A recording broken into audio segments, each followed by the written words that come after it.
2020년 2월 18일 안산시청에 환경단체들이 모여 공동 기자회견을 가졌습니다. 연구 결과 국내 석탄화력 발전소가 예상 폐쇄 시기인 설계 수명 30년이 되는 시점까지 가동한다면 2020년부터 무려 15,233명의 조기 사망자가 나올 것으로 확인되었습니다. 발전소가 모두 가동되는 시점에 연간 995명이 조기 사망하는 수치입니다. 이런 연구 결과에 따라서 인천환경운동연합과 안산환경운동연합은 인천과 경기도를 포함한 수도권의 조기 사망 피해를 줄이는 방법 중 하나로 인천광역시 옹진군에서 가동되고 있는 영흥화력발전소의 2030년 조기 폐쇄를 주장했습니다. 그럼 그걸 폐쇄하면 어떻게 할 거냐 하는 문제가 있어요. 전기 안 쓸 거냐. 저는 늘 고민이 전기자동차 하는데 그럼 그 전기는 어디서 오냐 이거예요. 석탄 아니면 원자력이라고요. 이번 정부에서 신재생 얘기 많이 하지만 우리나라에서는 신재생으로 석탄과 원자력을 커버할 수가 없어요. 하지만 석탄 화력 발전소는 우리나라 전기 생산에 있어 큰 비중을 차지하고 있는 중요한 국가 기반 시설이기도 합니다. 우리의 삶에 꼭 필요한 전기 에너지를 공급해주는 석탄 화력 발전소와 우리의 생명을 위협하기도 하는 석탄 화력 발전소. 우리는 앞으로 어떤 선택을 해야 하는 것일까요? 현장 포착 사실은에서 알아봅니다.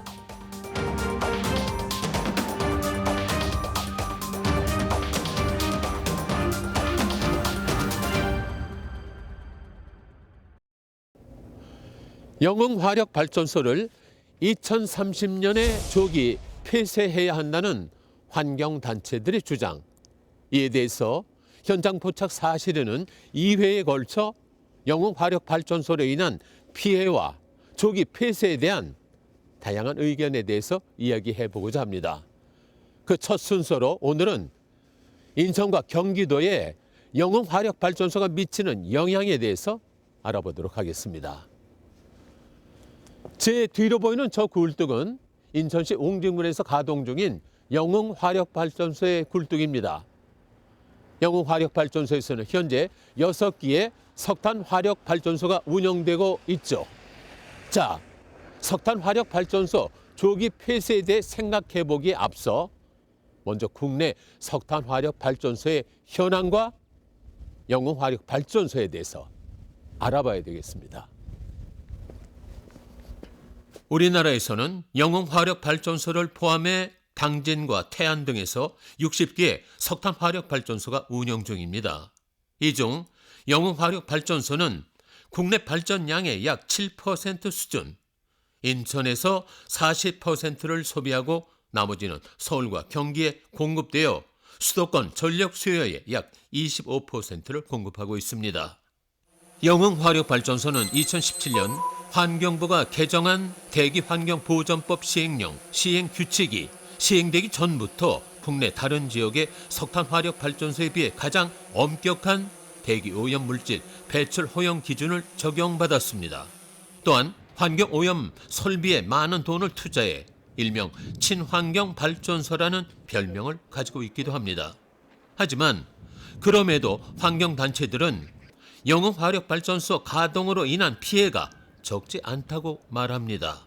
일단 영흥화력으로 인해서 국내에서 발생하는 이제 조기 사망자 수는 연간 최대 220명으로 이제 분석이 되었고요. 우울증 환자 수는 약 최대 1,700명 정도로 분석이 되었습니다. 이제 영흥화력이 폐쇄되는 시점까지 지속되는 거잖아요. 그러면 그때까지 예상되는 피해를 추산을 하자 그러면 이제 총 3,800여 명의 조기 사망 피해가 발생할 것으로 예상이 됩니다. 그런데 앞서 제가 제언드린 것처럼 2030년에 이전에 석탄화력 발전소, 영흥화력을 모두 폐쇄한다라고 했을 때는 이제 1,600여 명의 조기 사망 피해를 예방할 수 있을 것으로 기대됩니다.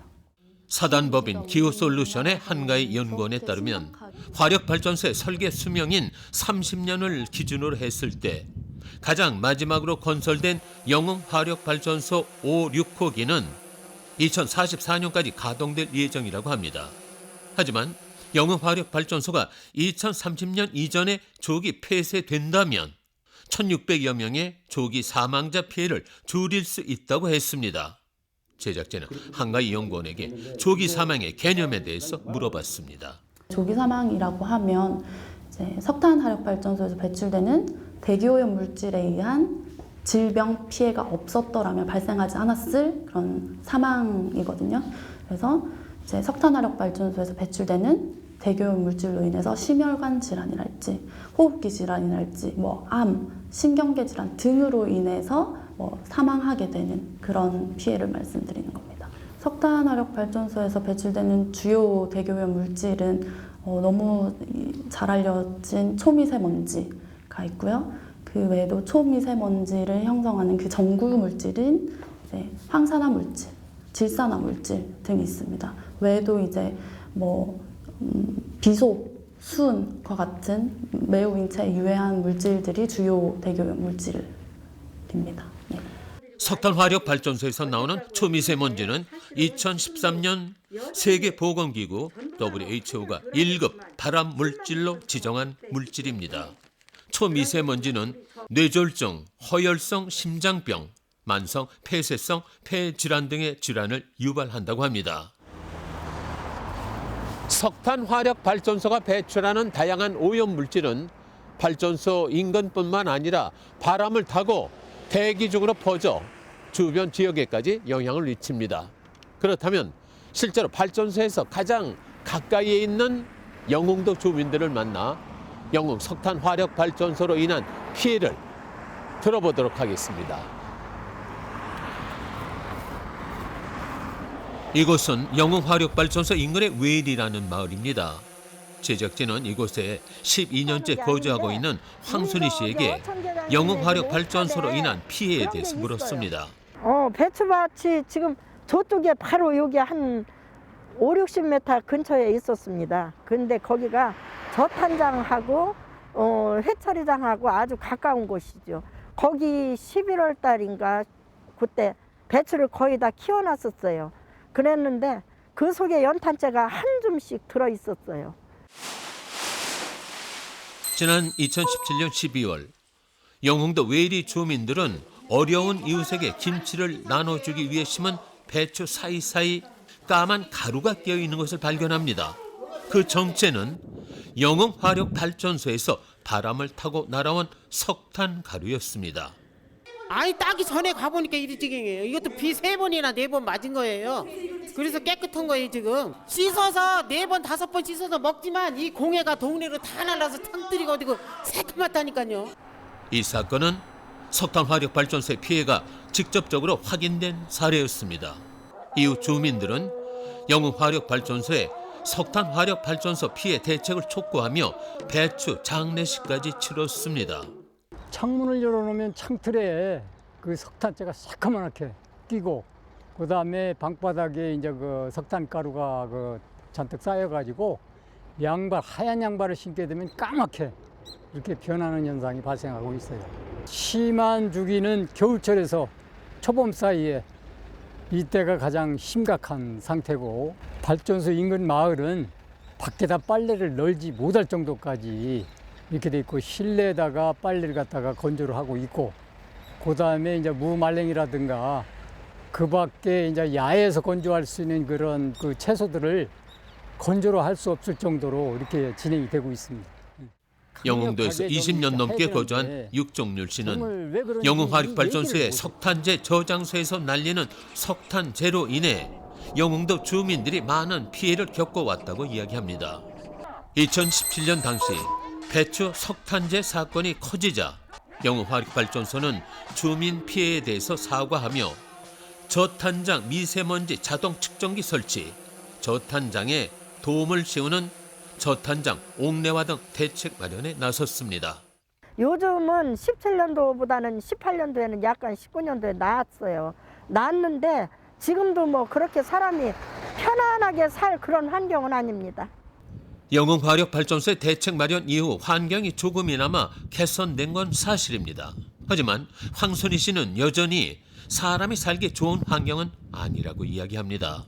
실제로 황순희 씨의 창틀에 쌓인 먼지를 닦아내자 여전히 새카만 먼지가 묻어납니다. 이 정도예요. 아유, 이 안에는 매일 닦지만 겨울이라 겉은 어쩌다 닦으니까 매일 이러면 어떻게 살겠습니까? 단체 속에 가만히 앉아 있어요. 여름에 바람 한번 불고 나면 저 뒤에 들마루 같은데 상당합니다. 또한 황순희 씨는 몇 년 전 건강검진에서 폐결절 진단을 받기도 했습니다. 지금 폐에 조금만 시간 결종이 2개가 있다고 발전소에서 해주는 건강검진이 있어요. 그거 건강검진을 했는데 결종이 나와서 폐결절은 덩어리 형태의 종양으로 가래와 기침 증상을 보이는 호흡기 질환의 일종입니다. 황순희 씨는 담배를 핀 적도 없고 가족력도 없었습니다. 폐결절의 원인은 병원에서도 정확히 알 수 없었습니다. 피해가 그걸로 인해서 역학관계나 이런 심층적인 게 돼 있지 않다 보니까 사실 그 부분에 대해서는 증명하기도 어려운 상황이고요. 주민이 피해를 갖다 주민이 이렇게 밝혀내야 되는 이런 거는 부당하고, 사실은 정부 차원이나 발전소 차원에서 역학관계라든가 이런 걸 해가지고 이 질병이 어떻게 오는지를 해야지, 피해 보신 분들 보고 피해 본 거를 증명을 해내라면 주민들한테 상당히 그거는 어려운 부분이잖아요. 네.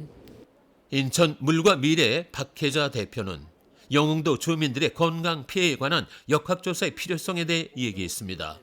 또한 영흥화력발전소 인근 대기 오염뿐만 아니라 다른 피해에 대해서도 이야기합니다. 온배수의 피해는 해양수산부에서 나온 그 연구보고서에서도 이렇게 나와 있는데, 이제 온도차에 따라서 거기에 서식하는 생물종들이 이제 줄어든다거나 뭐 이렇게 종이 변경하고 있는데, 박혜자 대표는 발전을 할 때 열을 식히기 위해 쓰이는 바닷물이 바다로 다시 흘러나가며 주변의 수온을 높이게 되면 굴과 같은 어패류의 폐사나 어정 변화 등이 일어난다고 이야기합니다. 실제로 영흥, 덕적, 자월, 승봉동의 갯벌에서는 2016년 94,860kg이었던 굴 어획량이 2018년 82,2,143kg으로 줄었습니다. 이에 대해 주민들은 화력발전소의 온배수를 원인으로 주장하며 2019년 영흥화력발전소의 원인 조사를 요청한 상태입니다. 또한 황순희 씨는 화력발전소가 가동될 때 나오는 소음에 대한 피해를 얘기했습니다. 오륙호기가 돌아가면 오죽하면 창문을 막고 저희 집에 소음 측정기가 있겠습니까? 그때는 56, 7데시벨 나가는 날이 많았어요. 지금은 그게 변경돼서 45데시벨까지 인정을 한다고 제가 들었습니다.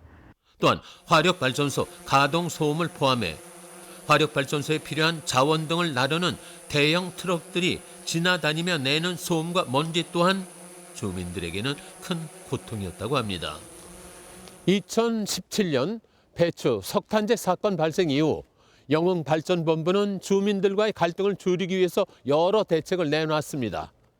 그 과정에서 발전소 측은 2018년 3월 29일 발전소 가까운 웨일리 환경피해 대책위원회와 상생 협약을 맺었습니다. 하지만 일부 영흥도 주민들은 이에 대해 불만을 제기합니다. 어떤 내용인지 자세히 알아보겠습니다. 영흥발전본부와 상생협약을 맺은 것은 발전소 인근에 있는 웨일리 소장골 마을입니다.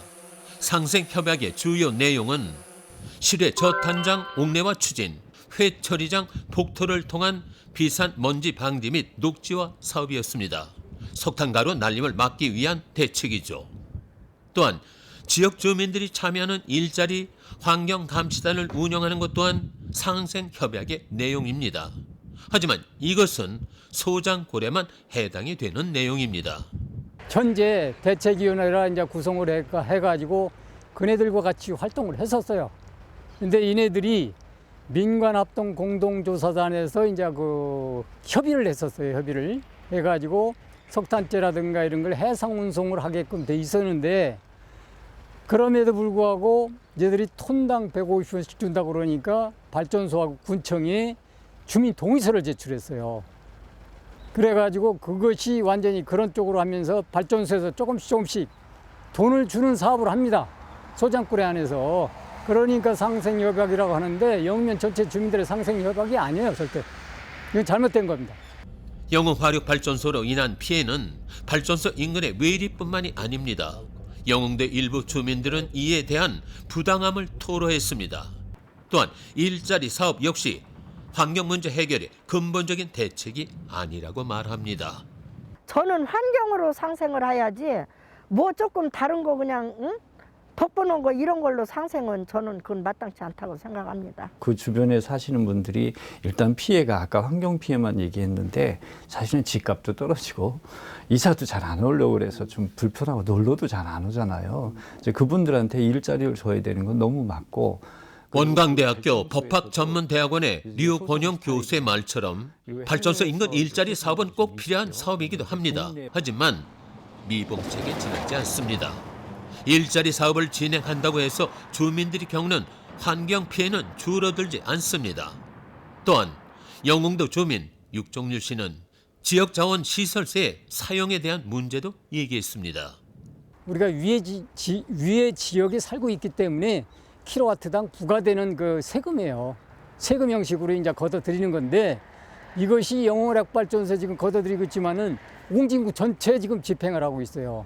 그러니까 그걸 제대로 집행을 하려면 그 군의원들이 제 역할을 해야 되는데 제 역할을 못 하고 있다는 얘기죠. 그래서 지역자원시설세를 걷어가지고 위에 지역인 우리 영흥면에 집중 투자를 해가지고 뭔가 이게 미래 지향적으로 사업이 전개가 돼야 되는데 옹진구 전체 예산으로 집행이 되고 있다는 얘기예요. 지역자원시설세는 재난 예방 등 안전관리 사업에 필요한 재원을 확보하거나 지역개발, 주민, 편익시설 등 공공시설에 필요한 비용을 충당하기 위한 목적세입니다.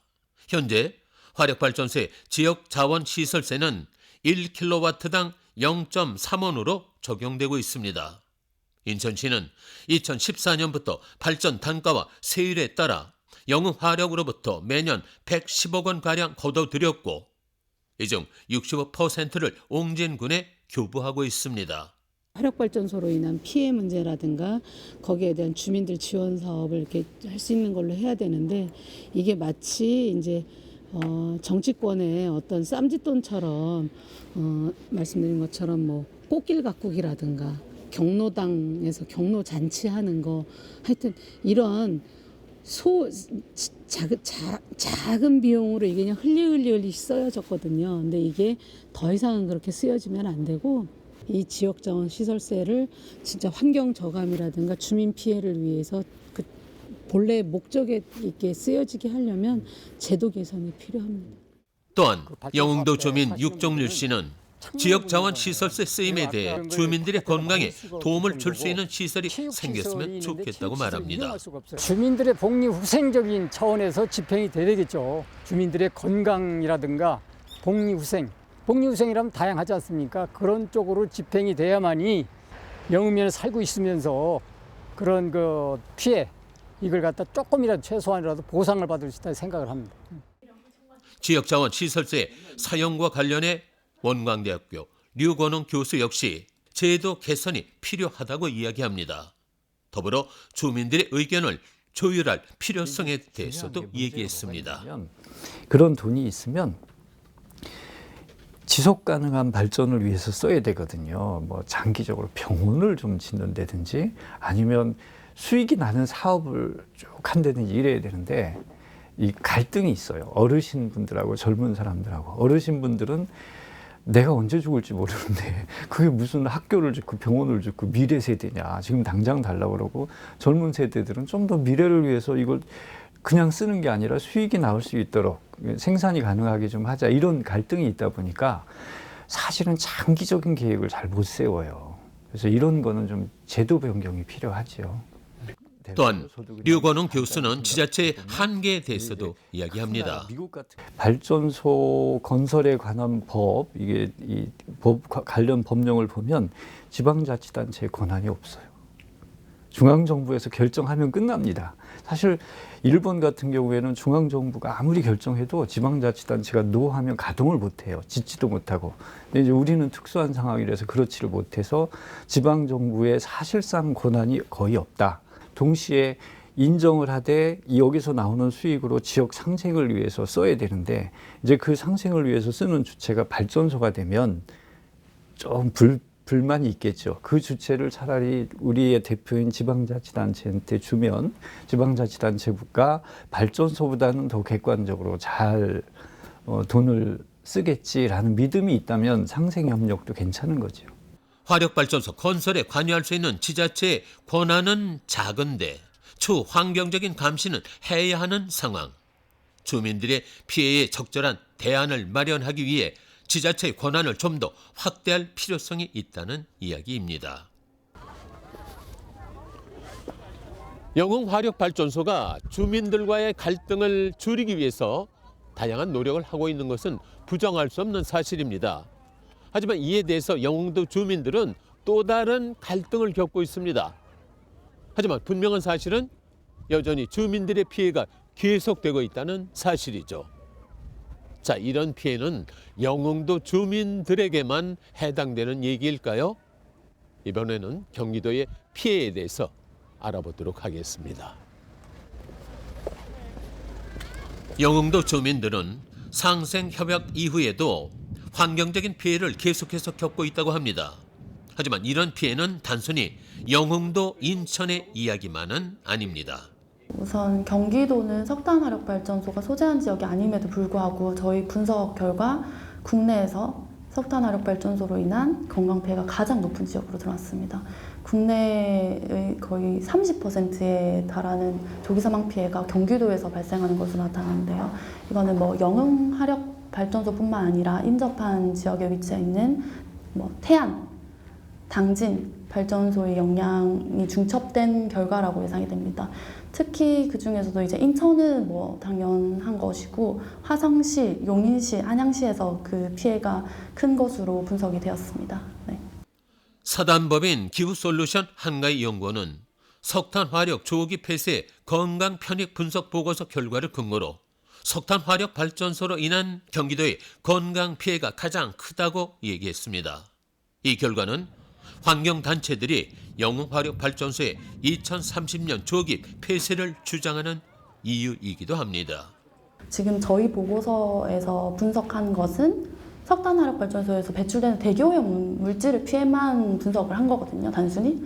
그러면 이제 석탄화력발전소에서 석탄재, 석탄회가 이동할 때 날리는 비산먼지, 또 처리장에서 발생하는 비산먼지랄지 소음 피해, 진동 피해에 의한 주변 지역의 피해는 추산이 되지 않은 거기 때문에 실제 석탄발전소가 소재한 주변 지역의 피해는 심각할 것으로 예상됩니다. 또한 한가위 연구원은 이번 연구 결과에 대한 피해 분석은 석탄화력발전소의 대기 오염 물질에 대해서만 분석을 했을 뿐이라고 이야기합니다. 다시 말해 석탄화력발전소로 인한 부가적인 피해를 합하면 더 큰 피해가 발생할 것이라는 이야기입니다. 또한 육정률 씨는 만약 폐쇄 결정이 힘들다면 비교적 오염이 적은 연료로 대체할 수 있는 시설 보완이 이루어지길 희망했습니다. 조기 폐쇄다 그래가지고 당장 되지는 않으리라는 생각을 해요.